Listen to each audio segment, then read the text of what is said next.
السلام عليكم ورحمة الله وبركاته. كبجمتوتا هردفتوتا channel ijoollee Oromoo shan akkam jirtan nagaa keessanii baga jiraatan isiniin jecha har'a viidiyoo biraatiin deebi'ee jira isiniin jedha. Viidiyoon keenya guyyaa har'aa kasitti agartan kana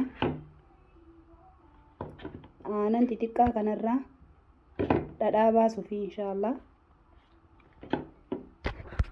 Akkuma asitti agartan baay'ee xixiqqaadha. Deesiliitirii lama qofa.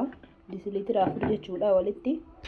Inshallah akkamitti akka dhadhaa mana keenya keessatti baasuu dandeenyu yookiin immoo aanan kana raasnee dhadhaa irraa argachuu dandeenyu isin argisiisa. Turtiin keessan na wajjin haa ta'u isiniin jedha. Inshallah Allah dhadhaa bareedaadha. Kawaallee itti makamiin jechuu kun soogidda maal of keessaa hin qabu. Akkas inshallah waliin daayina. Wantoonni nu barbaachisan asuma akkuma argitan asitti tana lamaanii as keessa bishaan qorraadha jechuudha. Bishaan burcuqqoon takka gaya. Asitti immoo kun bishaan qorraa saanii booda dhadhaa san keessa kaayannu jechuudha. Asitti immoo maashina itti daayinu. Inshallah waliin hojjannaa. Turtiin keessan na wajjin haa ta'u isiniin jedha. Kun aanan keenya kana fakkaata. Aanan furdaa jechuudha. Naqee jira.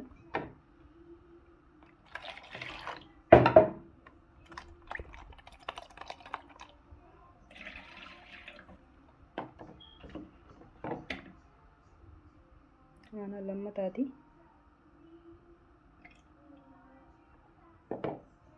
Bishaan kun qorraa ta'uun bareeda. Dhadhaan itti baqa jechuudha. Bishaan ho'aa yookaan gara ho'aatti ka dhiyaatu ta'e.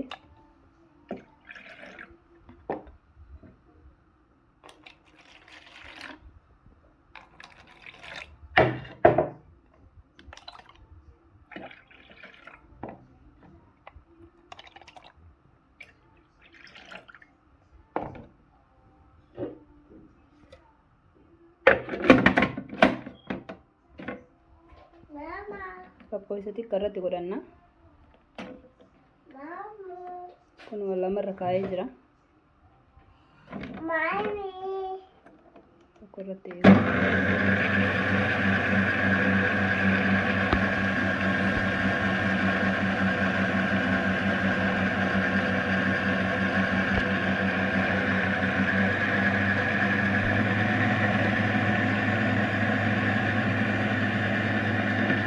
aanan kanarraa gisee baay'ee kireema hojjetanii kireema biraa akka ta'utti yoo daa'in immoo dhadhaa tahaa jechuudha inshallah.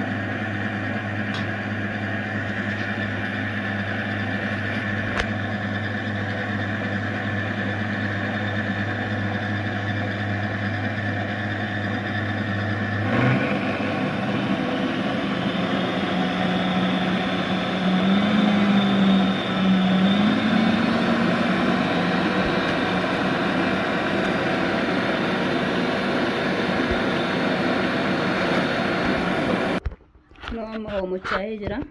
Shifaa godhate jechuudha inshallah. Itti fufnee daa'ina.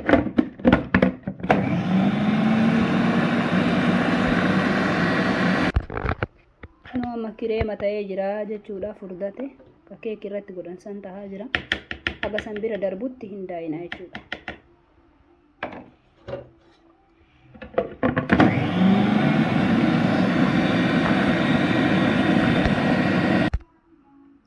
Ammallee hin baafnu jechuudha.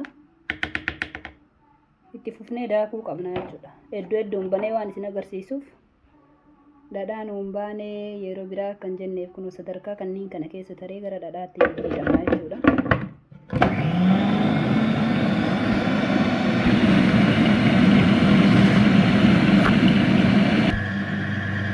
Amma bishaan baay'ee biilallahaa ta'e itti daballaa jechuudha. Xiqqoo.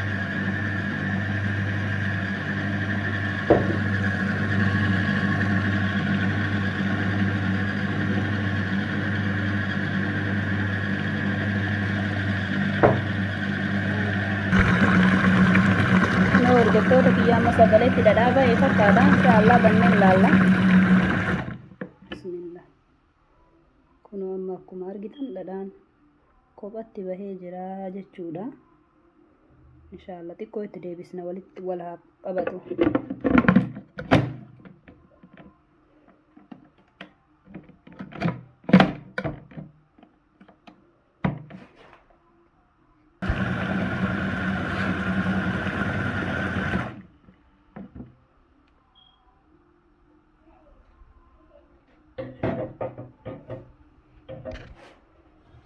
Dhadhaan kana fakkaataa bishaan qopheeffannee as jira. Asitti keessaa qulqulleessine jechuudha. Aanan keessatti hafe. Bismillah.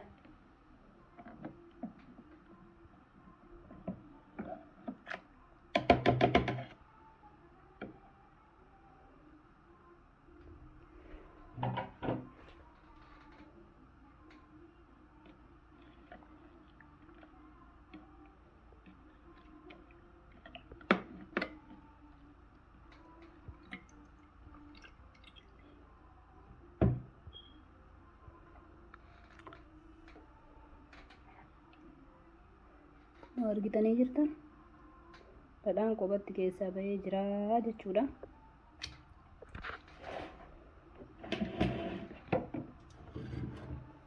Dhadhaan kana fakkaata maashaallah. Kunoo dhadhaa bareeda.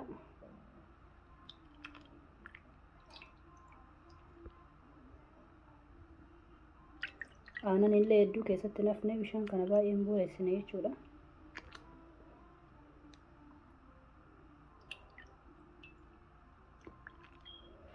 Akkuma agartan xixiqqoo lamaan tanarraayi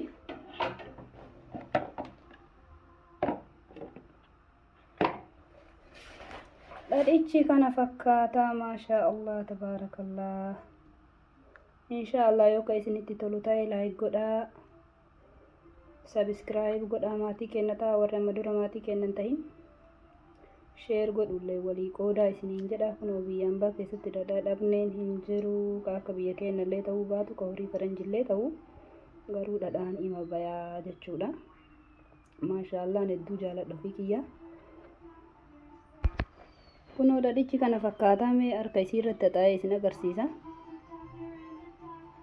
Bismillah. Meeme bishaan of keessaa qaba. Maashaallah. Dhadhaa bareedaadha. Kunoo qulqulluudha, waa takka keessatti nafne.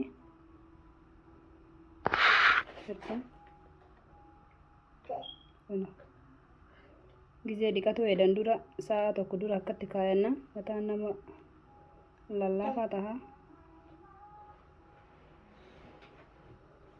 Maashaallah dhadhaa qulqulluudha isinumatti agarsiisuufi. Kunoo dhadhaa bareedaadha.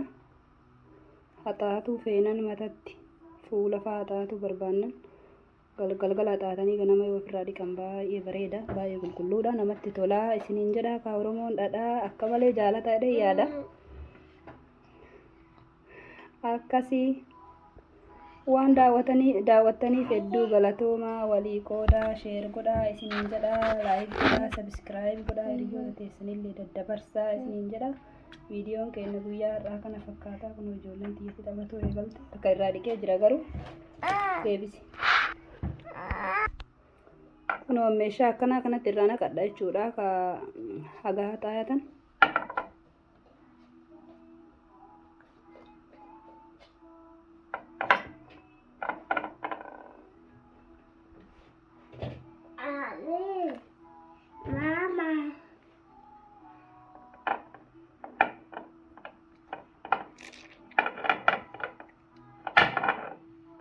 Sirriitti gaseensisuu barbaachisaa akka qilleensi hin seenne.